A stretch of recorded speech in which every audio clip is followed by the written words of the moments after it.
Welcome to the Tech Egg. Don't get scrambled. Enjoy the video. You start by making safety non-negotiable. Turn the switch off and, if unsure, flip the breaker. Once the circuit is dead, confirm with a tester. This prevents shocks. Allow the bulb and fixture to cool for 10-15 minutes so you can handle components safely. Put on insulated gloves to grip slippery ends. Next, remove the cover or diffuser.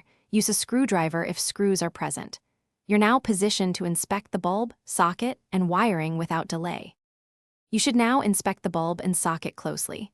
Look for blackening, broken filaments, or bent pins. These indicate failure.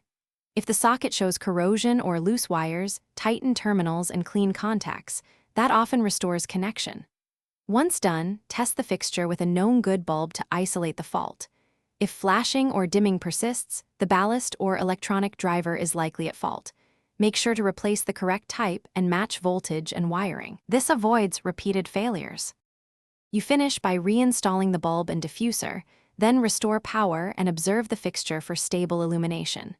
If you see flicker or intermittent light, turn power off and recheck all connections. Loose wires are a frequent culprit.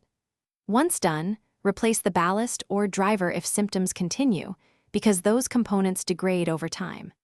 If the problem persists after replacements and secure wiring, call a licensed electrician to test circuit voltage and deeper faults. Safety and code compliance matter. Thanks for watching. Consider subscribing if I helped unscramble your problems.